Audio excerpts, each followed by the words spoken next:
Hi everyone, I'm Trammel, and what you just heard was the common sound of a duck known today as the mallard. And my goal today is going to be to teach you guys how to blow the basic sounds that a mallard make, which include the quack, the feed call, and the cadence call, which can be turned into the comeback call, which I'll explain later. But before we get into actually teaching and learning how to call and what sounds to make into the call, we first got to look at, when you go to buy a call, the different types of call that you can buy. And there's three different categories. You got your wooden calls, which are, some of them are a little more inexpensive and some are more expensive. All call price ranges range whether they're acrylic or polycarbonate, so I can't really get into prices, but the wooden calls tend to stick in the wintertime more, and they're not as water resistant as much as a polycarbonate call, which is right in the middle between the polycarbonate and the acrylic. The polycarbonate is a little bit more mid-range in price usually, and it's a little bit more effective and a little bit more reliable. And then the third on the chart is the acrylic call, and the acrylic call is usually the most expensive call. It can range anywhere from $60 to $120, you know, some even more than that. So I wouldn't recommend acrylic call for beginners. The first call that I would recommend would probably be the polycarbonate, because it's right in between and it gives you a chance to kind of break it in instead of breaking in a new expensive call.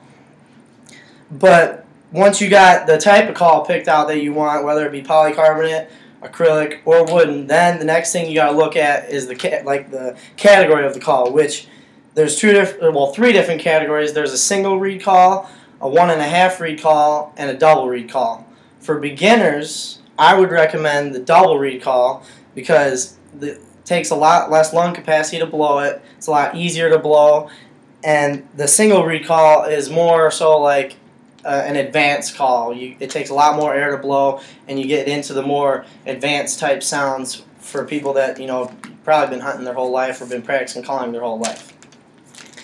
Once you picked out your call and you got, you know, your polycarbonate or your single or double reed or whatever it is that you want, the first thing to do is to learn how to blow the quack. It's the most common sound made out of the duck. It's probably the most recognizable sound that the duck makes is a quack.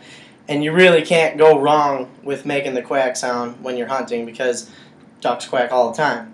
So what I do to try to teach people how to blow the quack is first blow into the back of the call so you can hear the sound that you're making, and you can adjust from there. So what I do is blow into the back of the call and say, and the more voice you put in, the more you get out of the call. So, I mean, here's...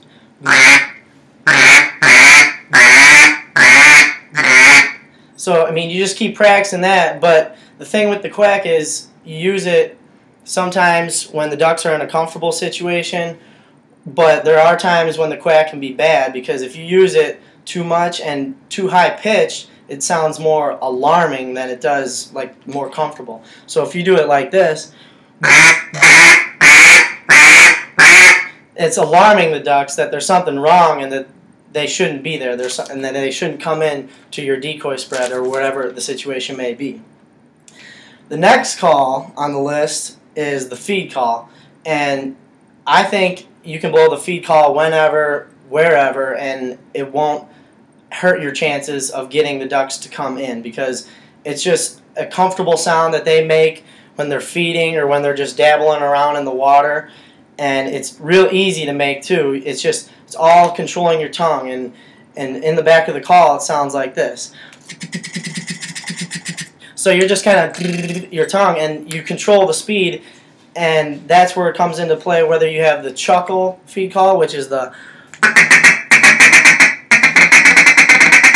or the rolling feed call, which is more faster, and you move your tongue a lot faster. And then once you get comfortable with the quack and the feed call, you can mix the quack into the feed call, like this.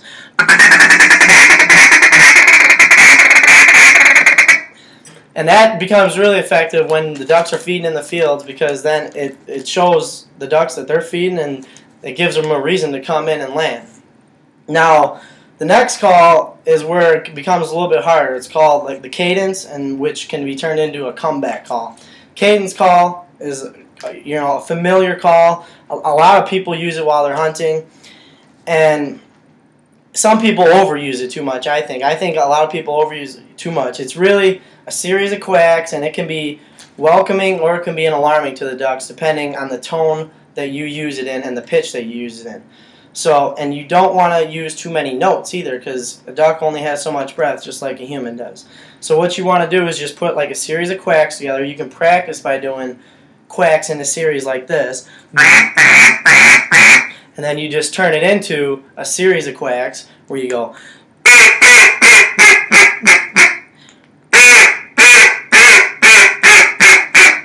And it's a really effective call in the field. I mean, it's effective over water too, but you don't want to use it too loud, because then again, you can get in situations where you spook the ducks off and sounds like this. I mean, that just doesn't sound natural and it doesn't sound right. And that brings me to my next point. The best way, I mean, I can try to preach and teach you how to duck call this whole time, but the best way to learn to duck call is to actually go out in the wild and hear the ducks in the wild, because you hear the real sounds that they make, and you hear every different combination of sounds, anything and everything you'll hear and see as well. So really, I mean, to be out in the wild is the best way to go about it, and you get to see a lot of cool things. Besides that, I mean, it's a great experience. Once you learn to duck call, you'll probably want to learn to go duck hunting. And with duck hunting comes a lot of great experiences. Spend time with your family and friends. You get the chance to train your dog how to hunt, or, like I said, you just get to spend time in the great outdoors. And over my years of learning duck calling, my dad taught me to duck call since I was 5 years old in the duck blind, and ever since then I've just been learning and keep learning more. And it just keeps building and getting better and better. And I watch instructional videos too, but the best way to learn, like I said, is from your family that's been hunting their whole life, or by listening to the wild. And soon you'll realize that it's not an obsession, it's a passion.